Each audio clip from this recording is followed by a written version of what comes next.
दिल्ली में 25 मई को होने वाले लोकसभा चुनाव से पहले अलग अलग जगहों पर ईमेल के जरिए बम धमाके की धमकी देने का सिलसिला खत्म नहीं हो रहा है।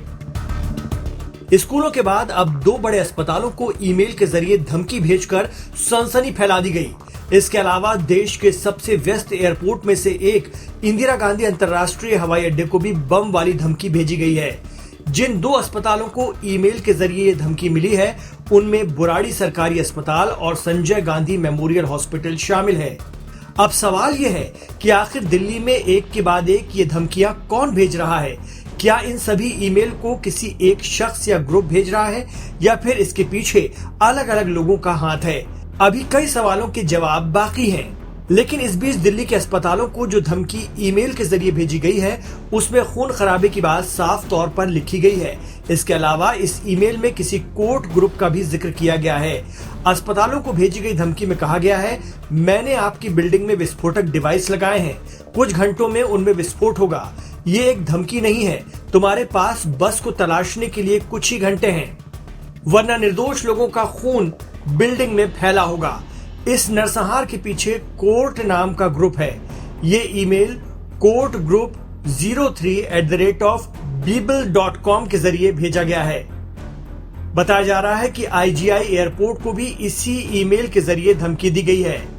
बम की धमकी मिलने के बाद police, fire brigade, dog squad और बम निरोधक दस्ते ने चप्पे चप्पे पर छानबीन की, लेकिन कोई भी संदिग्ध चीजें नहीं मिली।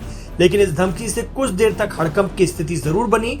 इसी महीने की 1 तारीख को दिल्ली NCR की करीब 200 से ज्यादा स्कूलों को भी ईमेल भेजकर बम से उड़ाने की धमकी दी गई थी। उस ईमेल में भी भयानक खून खराबे की और हिंसक बातें लिखी गई थी। उस ईमेल में लिखा गया था, हमारे हाथों में जो लोहा है वो हमारे दिलों को गले लगाता है। इंशाअल्लाह हम इन्हें हवा में उड़ाकर तुम्हारे शरीर के टुकड़े टुकड़े कर देंगे, तुम्हारे घिनौने शरीरों को चीर देंगे, हम तुम्हारी गर्दन और चेहरों को फाड़ देंगे। अल्लाह की मर्जी हुई तो हम तुम्हें आग की लपटों में डाल देंगे, जिससे तुम्हारा दम घुट जाएगा।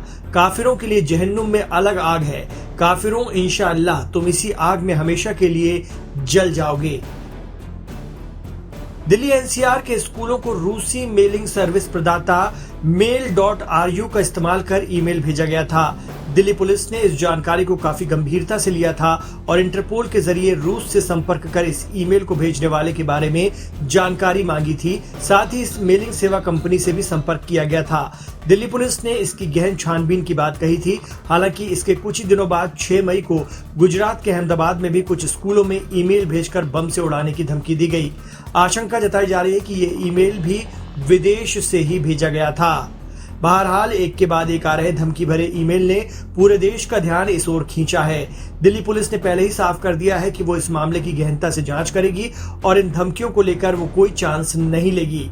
लेकिन दिल्ली में एक के बाद एक अलग अलग जगहों पर ईमेल के जरिए मिल रही धमकियों के बढ़ते मामलों ने पुलिस की चुनौतियों को भी जरूर बढ़ाया है। सबकी नजर पुलिसिया तफ्तीश पर ही टिकी है, ताकि ये पता चल सके कि बार बार अफवाह साबित हो रही ये धमकियां किसी की शरारत है या फिर किसी बड़ी साजिश का इशारा।